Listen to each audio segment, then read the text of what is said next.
And I remember one day being on at a job interview, just asking God, like, I don't even know how I'm gonna make it to work if they hire me, like, cause I'm broke. And I pulled out my social security card to give it to the lady, and $100 bill fell out. And I was just like, where did this come from? And I'm just like, okay, God, like he was just giving me little signs, like just keep going, man. Like it's gonna be okay.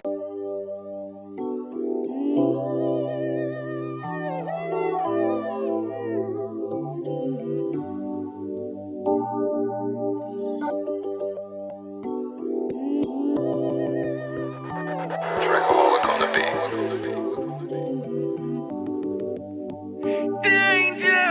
That chopper get to singing like Patty. My nigga said he stuck in the Addy. This Henny in the cup straight had me sticking to the code. My nigga street savvy. My cousin got caught with a stainless. I never showed a gun for entertainment. I'm leaving in this game with who I came with. I told him stay safe. He told me stay dangerous. Had to double back for the second batch. Following my. You know what I mean? I could have been more myself, and I would have been further along today. You know what I mean? By just being you. You know what I mean? But Right. the end of those movies though. Now that I'm older, the end of those movies all ended bad. Like we didn't realize that back. They all died in all those movies, but we wanted to be like that. You wanted to die, nigga. That's what you wanted. Look at the message, man. Look at the real. Like the message is what I got out of the movies by watching it for the second and third time now that I'm older. I agree. But that nigga pissed me off, and he said, he asked me, he said, "Oh, you mad?" And I said, "Hell yeah, I'm mad, nigga, cause you like, bro, you trying to pull my hood card, cause I don't know that line." But it's like that doesn't not make me from where I say that I'm from or whatever. It's just like that's what I like to watch. But yeah. So like was Georgia what you expected, or did it humble you at first? It humbled the shit. I came to Georgia still with the mentality of a D-boy, still like, nigga, I got money, nigga. I'm a rich nigga, like, cause when I was in SAC, I was getting to it. So I came out here with the same confidence, but I didn't have the same money because I was spending so much of my little bit of money I had left after getting it seized by the police. I beat my case, my last little case, but they seized all my shit and I lost a lot. And I wasn't making money. So money was just going out. And I remember one day being at a job interview, just asking God, like, I don't even know how I'm gonna make it to work if they hire me, like, cause I'm broke. And I pulled out my social security card to give it to the lady, and $100 bill fell out. And I was just like, where did this come from? And I'm just like, okay, God, like he was just giving me little signs, like just keep going, man. Like it's gonna be okay. You know what I'm saying? Like, but I wanted to go back to the game. I just wanted to make money. You know what I mean? Because it humbled me because I didn't have no money, and it was hard operating being a broke nigga. Like after having money to being broke is worse than just being broke your whole life. Because you kind of used to it. Like I had this mentality, like I got money, but then I would look at my bank account, like I can't act like that. I can't keep spending like that. My wife was used to it. She's still spending like that. Like, we got it. Hey, it ain't like it was. It was 2010, 2011, 2012. But yeah, it humbled me, man. Like being broke will humble anybody. It will. So what kind of family routines or principles do you live by now? I live by, we put God first. After that, we put our health first, and then we put family. Like health and family is tied in together, and everything else is just noise. So I just tell my kids, man, be who you are, man. Don't follow the crowds because people really is following the blind. Keep educating yourself. I'm big on education. Like keep learning. You can ask me what you want to ask me, kids, but things change. So the information that worked for me back in the day might not work for y'all. So y'all still need to learn in today's day and age about how to get to the bag. You know what I'm saying? Legitimately. Because back in the day, they told us to go to college and shit. But, now everybody's in debt. You can make way more getting a trade, So luckily I listened to everybody. My uncle told me to get a trade. So that was how I got, some money being legitimate. But yeah, just I tell the kids, just keep educating yourself, just keep learning. So what kind of business do you run now, and how did it come to life? I'm invested in the stock market. I grow my money from there, but the business that I have now is a logistics company. I run a van, a cargo van, and I let my kids really run the cargo van business while I'm trading stocks. That's beautiful. So um, you, you're a day trader. How did you get into that, and how is it treating you now? I got into day trading through trading binary options through a lady I met on Craigslist. I met her online. Everything was done online, and she showed me how to trade binary options. I don't even think it's a thing, but it was in 2016 when I first got my CDL, and uh, I went. So I transitioned from that to learning how to day trade, like maybe 2, 3 years later, and it was up and down. Actually, I was losing. I was losing a lot at first, and then I went from that to swing trading, which is uh, you don't do it within the same day. You kind of like sell within a week, 2 weeks to a month, anything less than a year, and then I went from that to long-term investing. Now I told you those three things so I could tell you this, like which one worked the best for me. Long-term investing worked the best for me. Like whenever I put my money in there and didn't look at it, like that was when it grew. It was growing the most. And swing trading was cool too. But day trading is like really up and down if you don't have discipline. And with me, I kept losing discipline because I was trying to get it quick. So I would look over like where my money was coming from in the market, and it mainly came from swing trading and long-term investing. The day trading was just kind of up and down. The business, I got the business because I was tired of going up and down with day trading. I needed some consistent income on a daily. That's why I started up the cargo van business. But most of my money in the market came from swing trading and holding long term. And that's amazing. So that was just a like preview, or like a sample of the knowledge that you can get from Mr. Market. You But understand?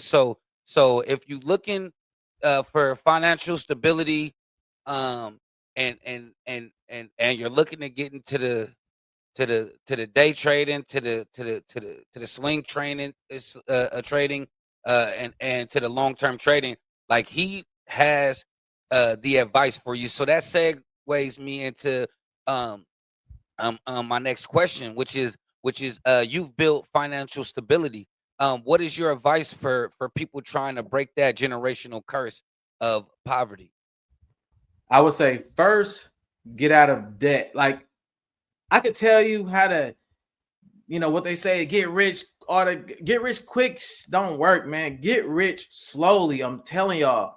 First, get out of debt. Whatever debt you have, get out of debt. And then save your money. Have like an emergency savings.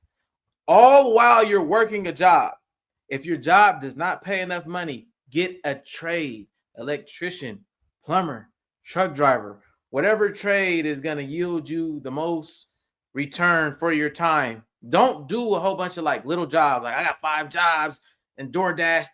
You don't even have time to learn by doing 5 jobs. You want to increase your current income doing one thing instead of doing 5 different things. Because when you do 5 different things, you have no time to invest into yourself. See, you want to do one thing and increase that thing, right? After you started increasing your income and you have your savings and you're out of debt, then you want to invest your money. Don't day trade. I did day trading because I learned being in the truck after I've increased my income, how to day trade. And I lost in the beginning. A lot of y'all gonna lose and quit. I just kept going and learned how to make money in the market doing other things. But I tell most people, just invest in an IRA Roth, work your job, increase your income at your job, stay out of debt, and then eventually you're gonna look at your IRA and it's gonna have over the years it swells up and you got a lot of money in there and you could do whatever you want with it. You could get a house and rent it out, and that's residual income. These are safe things to do. Not no get rich quick. This is how the common American becomes rich. I day trade, but it's not the common American doesn't become rich day trading. They don't become rich buying these get rich courses. They save their money, they invest their money in their 401k or an IRA, and then they get some real estate and they continue to invest in their 401k, and they might get some more real estate and they rent it out. This is how the majority of Americans get rich. And then you might get a business on the side. Business is good for tax purposes. You could save a lot of money by having a business because the money I make from that van, I only get taxed after my expenses. So let's say I made 100K in a year. If you make 100K in a year working, you get taxed on 100K. Me, I write off all my expenses, which is the van is the expense, cost 50,000. I only get taxed on 50,000. But really, I got taxed on less because I wrote off way more things. I write off mileage, gas, all that shit. So I'm only going to get taxed on realistically 20,000 while you're getting taxed on 100,000. So that's eventually, if you save enough money, you do want to get some type of business and do it in an LLC because you could write that business income off against your W-2 wages.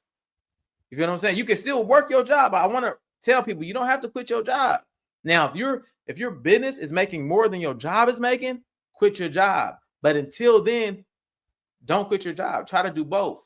With me, if I was still working my job, I would hire somebody to drive the van. Because if I do that, I could easily make $1,500 a month. It's not a lot of money, but $1,500 a month without me doing any work is a lot of money. Then I could get 2 vans, and that's $3,000. So forth and so on. You see what I'm saying?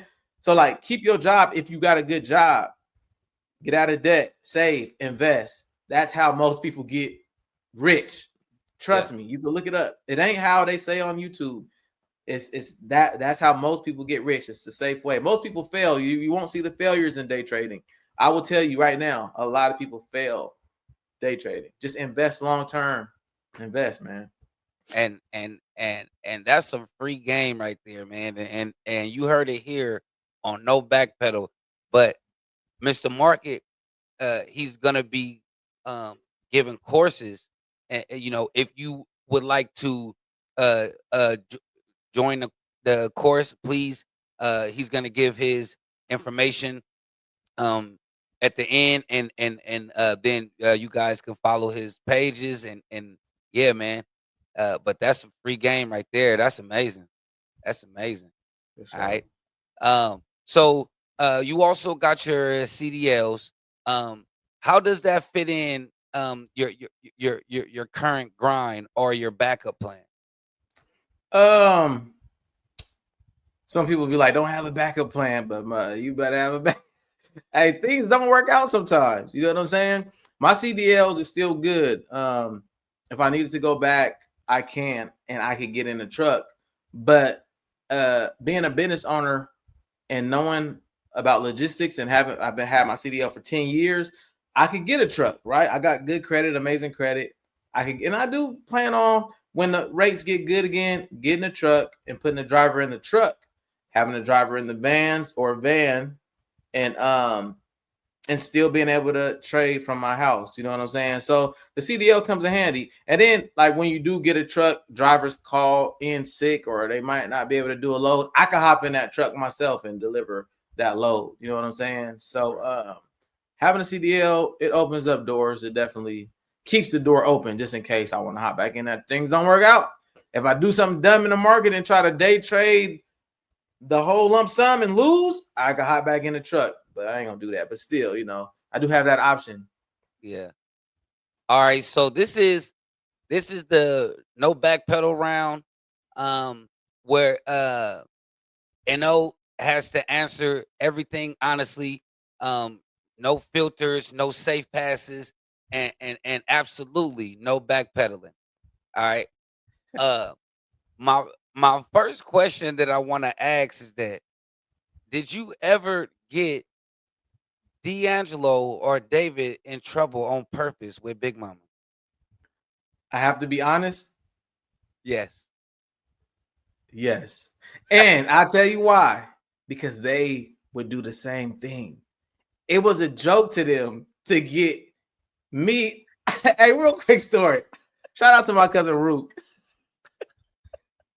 This is the stuff we used to do. Rook had some baby powder on his nose. I don't remember how it got on there, but we told my grandmother that Rook was doing cocaine and I never seen Rook get mad. Rook was so pissed off because we told my grandma he was doing cocaine and he had white powder. Now, baby, that stuff ain't gonna be good for you. Now that's real bad for the body. You do cocaine. And I wasn't doing cocaine. It's powder. It's powder. It's just baby powder. He was so mad. So I have to say that because that's the shit we did. I did it to them. And they definitely did it to me. But I think the crack cocaine one or the powder cocaine one had to be the worst. That had to be the worst. It was evidence all on his nose. I know Baby Ronnie was powder. mad as hell, man. He was hot, nigga. That's the shit we did. All right. Well, what was the dumbest thing that you ever spent money on when you were hustling?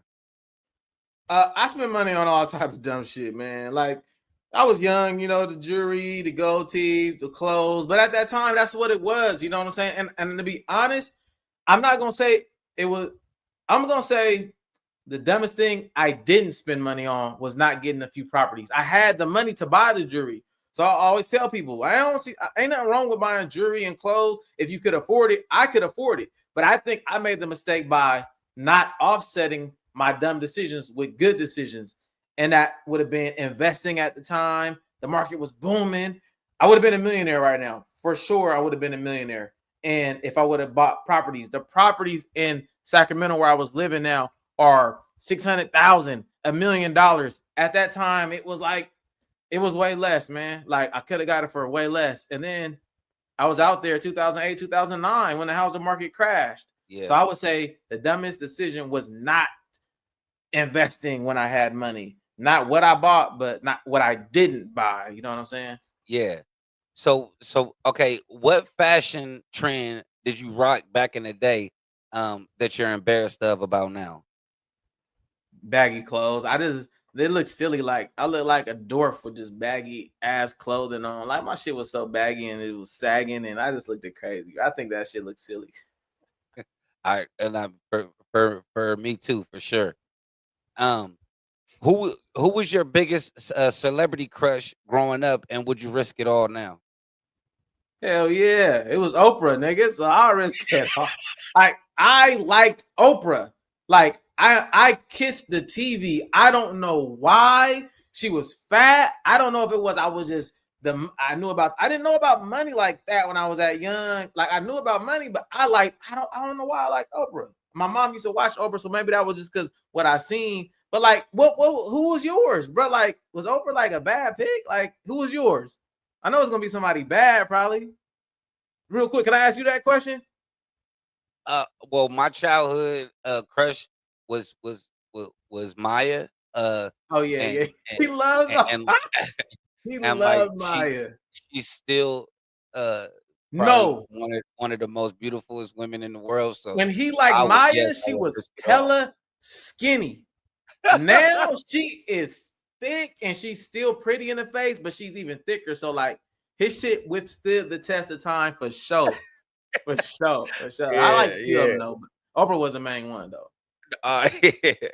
Okay, so what was one lie that you told your parents or Big Mama that they still don't know about?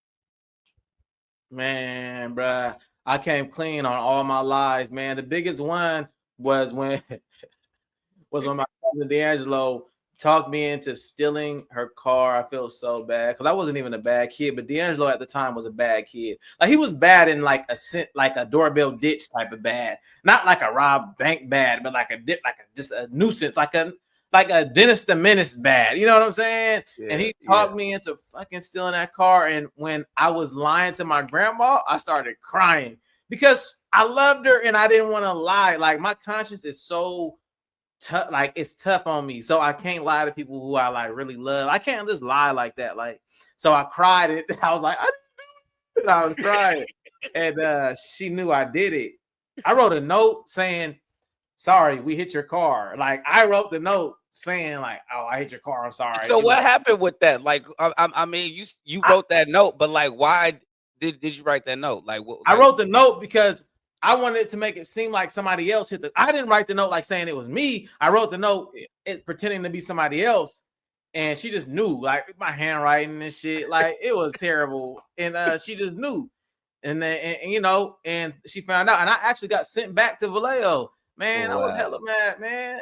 I came back though, but yeah, that shit got me sent back to the Bay, and I did not want to go back. I was having fun in SAC, man. Yeah. Hey, just a quick segment. So like I met NO like through D, right? And so we all three used to kick it. I mean all four of us, me, him, and D and Omar, but it was this one time like we didn't, me and NO didn't kick it like by ourselves like that much, right? But it was this one like week, or maybe it was 2 weeks, where D had went to like St. Louis or something. So like we didn't have no like no intermediary. Buffer. Like there was no middleman. So like we was kicking it, and like I swear to God, that's when we grew our bond. This nigga was so funny to me. Like, I swear, just like all the funny conversations that we had, I'm like, bruh, this is my dog right here, bruh. I'm like, we really locked in. Those 2 weeks, we really locked in, bruh. That really shit was locked crazy. in, bruh. We built our own relationship without D. Like, exactly. And I really and I felt closer to NO damn near than I felt the D at that point, because me and NO both was from the Bay. And like we both came from like a real similar background. Struggle. Yeah. So I swear, I swear to God. Yeah, so yeah, but we had really locked in. This is No Backpedal, where we keep it real and keep it moving. Like, share, subscribe, and stay tuned for the next part. Peace.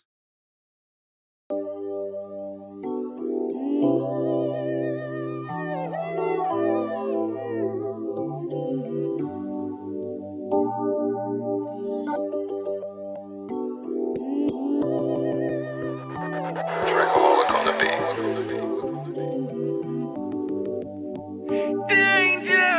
That chopper get to singing like Patty. My nigga said he stuck in the Addy. This Henny in the cup straight had me sticking to the code. My nigga street savvy. My cousin got caught with a stainless. I never showed a gun for entertainment.